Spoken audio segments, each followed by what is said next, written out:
Bettencourt para los que me conocen y para los que no me conocen también. Esta es una nueva entrega de Dosis de Realidad y hoy tenemos una nueva píldora.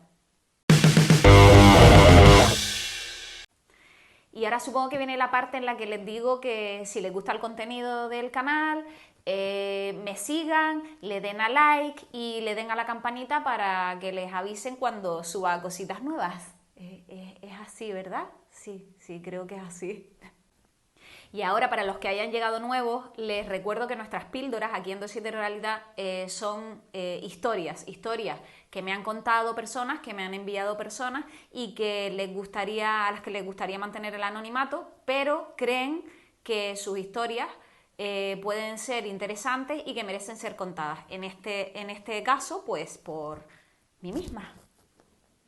Y en la píldora de hoy, en nuestra historia de hoy, ¿qué les parece si cambiamos un poco la forma en la que las suelo contar y esta vez las cuento en primera persona? Bueno, hemos dicho en primera persona, así que a partir de ahora yo me voy a llamar Armando. Armando es una persona que conocí hace muchos años y que me contó su historia en su día y que creo que merece ser escuchada, merece ser contada y todos aprenderemos algo de ella. Así que a partir de ahora soy Armando. Soy Armando y nací hace 55 años allá en un país lejano que se llama Cuba. Mi padre era músico y mi madre ama de casa. Nací como hijo primogénito y 5 años después nació la que sería y sigue siendo hoy en día mi mejor amiga, y esa es mi hermana. Vamos a llamarla Sara. Yo adoro a mi hermana. La quise desde el mismo instante en que la vi por primera vez. Sara es mi hermana pequeña y ya se sabe que los hermanos mayores enseñamos muchísimas cosas a nuestros hermanos pequeños, pero en este caso a mí Sara me enseñó muchísimo. El hecho de tenerla como hermana pequeña me hizo descubrir cosas sobre mí mismo, entender que habían cosas que no podía hacer y cosas que a ella se le permitían y en cambio a mí no. Cosas tan sencillas como, por ejemplo, vestirme de determinada manera o jugar a determinadas cosas, como por ejemplo a mi hermana le encantaba jugar a las muñecas y yo en más de una ocasión pues jugaba con ella y me divertía jugando con mi hermana. Y recuerdo que a mí se me reprendía por jugar a las muñecas mientras que a ella no. Me hacía gracia vestir a mi hermana y vestirme, bueno, de forma parecida a la de ella.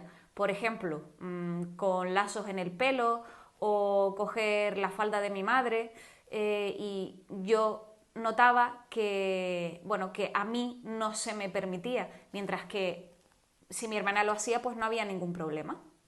Creo que fue sobre los 10 años cuando empecé a comprender que los juegos a los que se le permitía jugar a mi hermana o vestirse de la forma a la que se le permitía a ella, pues para mí pues no estaba permitido. De hecho, fue mi padre el que se encargó de recordármelo y de llamarme maricón a cada vez que lo hacía.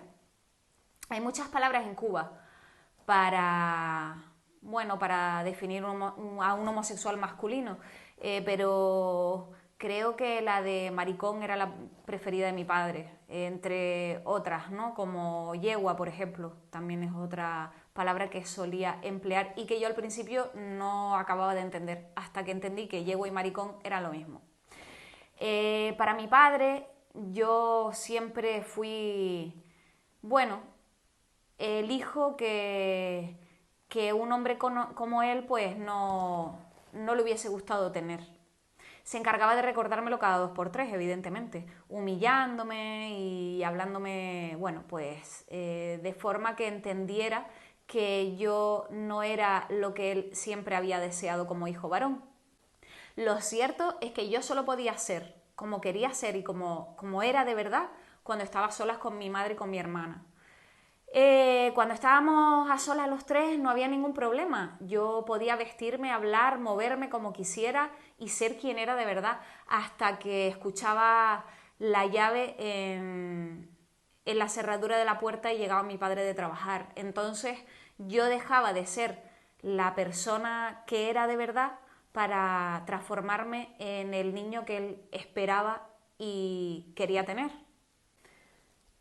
La verdadera libertad, esa que me permitía sentir y pensar como era yo realmente, siempre estuvo aquí y aquí, y se exteriorizaba cuando me quedaba a solas con mi madre y mi hermana. Pero siempre tuve claro quién era. Tan solo construí esa especie de niño de barro a la medida de las expectativas de mi padre, aunque ese niño, ese barro, se acabó fracturando y rompiendo al llegar a la adolescencia. Cuando empecé a convertirme en un hombre, las expectativas que mi padre tenía conmigo pues fueron en aumento. Y al ver que a lo mejor no cumplía con ellas, decidió ponerme a prueba.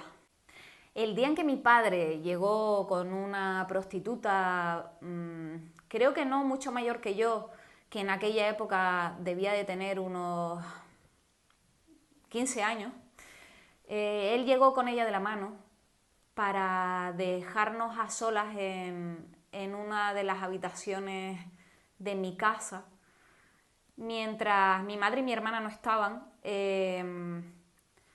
Después de pedirle a la chica que me convirtiera en un hombre, en lo que mi padre y otros señores como él entendían que era un hombre.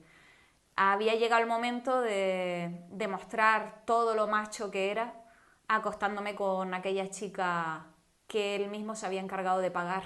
No llegó a desabrocharse ni dos botones de la blusa cuando se dio cuenta de lo que estaba pasando. Era muy joven ella también, nunca sabré su edad en realidad, pero recuerdo que me miró y comprendió lo que estaba pasando, claro. Yo no pude ni siquiera tocarla.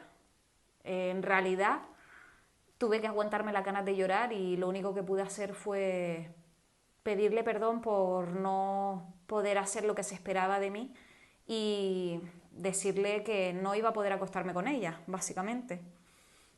Y que por favor, por favor, por favor, no se lo contara a mi padre. La chica lo entendió perfectamente. Me cogió de las manos, acabamos abrazados y me prometió que le diría a mi padre que bueno, que allí había pasado pues lo que él esperaba que tenía que pasar. Así que bueno, el resultado fue que mi padre pensó que bueno, que en fin, que tenía derecho a sentirse orgulloso porque después de todo su hijo era un macho y aquella tarde había perdido la virginidad con la prostituta que él mismo había pagado. El día en el que se fue aquella prostituta también fue el día de mi primera borrachera porque mi padre, después de que aquella chica se fuera, decidió que ya que me había convertido en un hombre, pues también lo era para beber. Así que decidió vaciarse una botella de ron conmigo y bueno, pues fue la primera borrachera de mi vida. Cosa que a mi madre le sorprendió bastante al llegar a casa y encontrarse a su marido y a su hijo borrachos. Y al preguntar que a qué se debía aquello, nunca, bueno, ni mi padre ni yo le contamos nunca el motivo de aquella borrachera, claro. Aquella prueba con la prostituta pareció convencer a mi padre durante bastante tiempo y, bueno, digamos que se quedó tranquilo con la hombría de su hijo, ¿no? Aquello hizo que me dejase un poco en paz a cada vez que veía algún gesto por mi parte o alguna manera de hablar o sospechaba bueno, que mi forma de ser era demasiado femenina para su gusto. Creo que el hecho de que él pensara que me acosté con aquella chica lo tranquilizó tanto que no me volvió a molestar ni a poner en duda mi masculinidad durante bastante tiempo. Además de eso, yo siempre me volqué en mis estudios. Siempre quise que él se sintiera orgulloso. Y el hecho de estudiar para mí era una vía de escape. Los años fueron pasando y por fin llegué a la universidad. Llegué a la universidad para estudiar medicina. y recuerdo aquella época como una de las más felices de mi vida.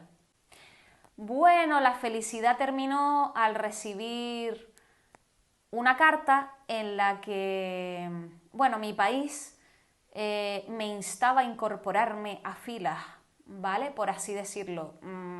Querían que fuese a hacer la mili. Para mí eso fue un jarro de agua fría. El niño de barro, el adolescente de barro que había construido para que mi padre fuese feliz,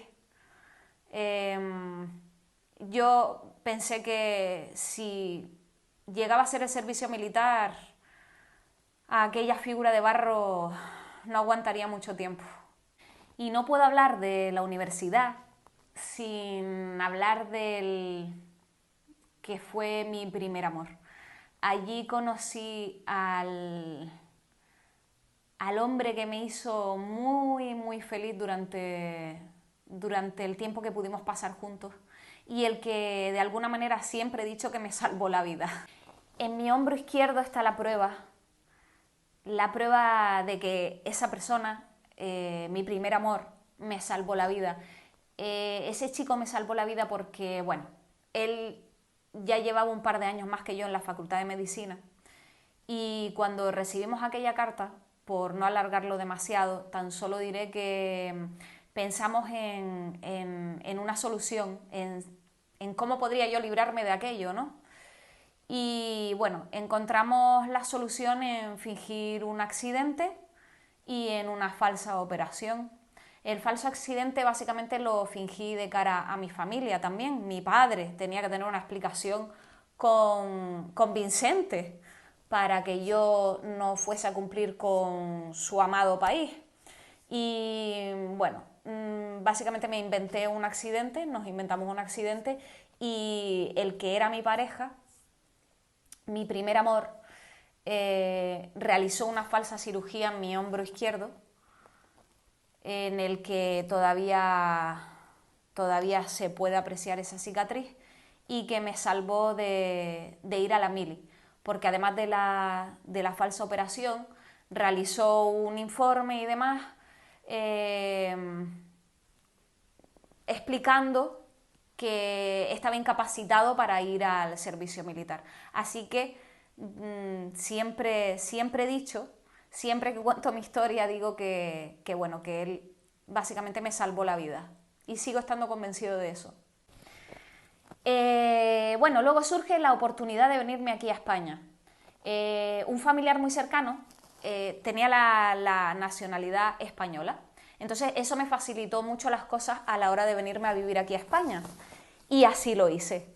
Me vine aquí, empecé una vida nueva, una vida de cero, hay 1000 anécdotas para contar, pero bueno, estamos hablando de los años 90, no existían los medios para comunicarse como hoy en día tan fácilmente y a diario con tu familia. Y lo cierto es que tuve que pasar unos años aquí sin poder volver a Cuba. Así que la comunicación con mi familia era vía telefónica y por carta. Mi padre dejó de hablarme. ¿Por qué? Porque también se sintió traicionado y volví a fallarle, como siempre, al abandonar mi país. Él pensó que era una traición el hecho de querer comenzar una vida nueva en otro país y dejar a mi familia atrás. Así que mi comunicación básicamente era con mi madre y con mi hermana. El día que mi padre murió, fue mi madre la que me lo dijo a través del teléfono. Y recuerdo que ni siquiera pude llorar. No pude llorar. Me dolió muchísimo. Cuando hablo de aquel día, hablo con pena y lo recuerdo con muchísimo dolor, pero fui incapaz de soltar una sola lágrima. Al cabo de los meses, después de fallecer mi padre, durante una de mis llamadas a mi madre, yo solía llamarla cada cierto tiempo, Ella me pidió que por favor estuviese atento porque me iba a enviar un paquete desde Cuba. Yo la noté rara, pero bueno, al preguntarle de qué se trataba y demás, porque noté a mi madre rara, no me quiso contestar, pero me pidió por favor que estuviese atento y que cuando recibiera el paquete que por favor la llamase. Cuando llegó el paquete y lo abrí y vi lo que había en su interior, entendí el por qué mi madre había estado, por qué había notado a mi madre tan rara a la hora de decirme que me lo iba a enviar. La cuestión es que nada más abrirlo pude ver una carta escrita por mi propia madre y dentro de ese paquete vi pues otras tantas cartas atadas entre sí con una pequeña cuerda. En la carta que había escrito mi madre, ella misma me explicaba que el paquete de cartas que me había enviado atados con una cuerda se lo había entregado un chico en la misma puerta de su casa. Al parecer el chico le entregó las cartas y tan solo le dijo que eran para ella, que por favor las leyera y antes de despedirse le pidió perdón. Ella no, en la confusión tan solo se quedó con las cartas en la mano y el chico desapareció. Mi sorpresa fue cuando empecé a leer aquellas cartas una a una. Mi madre además se había encargado de dejarlas de forma cronológica y ahí pude entender muchísimas cosas sobre mí, sobre mi padre, sobre nuestra familia. Aquella correspondencia no se trataban de simples cartas de una infidelidad de un hombre hacia su mujer con otra mujer. El chico que había dejado esas cartas en manos de mi madre había sido el amor de mi padre durante años. Mi padre estaba enamorado de otro hombre. Mi padre supo querer a otro hombre cuando ni tan siquiera se supo querer al mismo y mucho menos a su hijo, porque simplemente en mí supongo que se veía reflejado. Aquellas cartas eran las cartas que se escribieron él y aquel chico que quiso durante años a escondidas del mundo, a escondidas de sí mismo en realidad. Aquellas cartas, bueno, recuerdo que al leerlas, todo lo que no lloré el día que mi madre me dijo que mi padre había muerto, lo lloré al leer aquellas cartas, porque fue como si realmente ese día llegué a conocer a mi padre. Y ese día llegué a conocerme a mí realmente. Ese día entendí muchísimas cosas. Y ese día sentí su pérdida. Sentí su pérdida porque entendí que en realidad nunca, ni yo lo había conocido a él del todo, ni él a mí.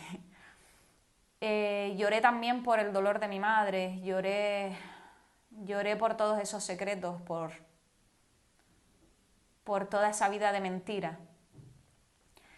Pero también lloré aliviado y tengo que decir que le agradezco que el chico que le dejase aquellas cartas a mi madre. Le agradezco a un desconocido, en definitiva, el haberme desvelado cosas sobre una de las personas más importantes de mi vida. Esta historia de las que lo dejan a uno pensando. Además hace honor a esa expresión tan antigua de la realidad siempre supera la ficción. Sí, en realidad sí. Ha llegado el momento de volver a recordarles que si les gusta el contenido del canal, por favor lo sigan, le den a like y activen la campanita para mantenerse avisados a cada vez que suba contenido. Por cierto, no me puedo ir sin darle las gracias a todos y todas las que me están enviando sus historias para transformarlas en píldoras. Por aquí voy a dejar la dirección de mail para todo aquel o aquella que se anime a seguir haciéndola. Es tusdosisderealidad@gmail.com. Muchísimas gracias. Sin sus historias, sin sus píldoras, esto no sería posible, así que mi agradecimiento eterno. También quiero anunciar que dentro de poco iré subiendo nuevo contenido y hablo de nuevas secciones y bueno, dentro de poco subiré la primera charla en Dosis de Realidad y bueno, espero que estén ahí para acompañarnos en esa charla y recibir sus opiniones y comentarios, sugerencias y todo, y todo, y todo. Y bueno, con esto y un bizcocho, hasta mañana no, a las 8 no.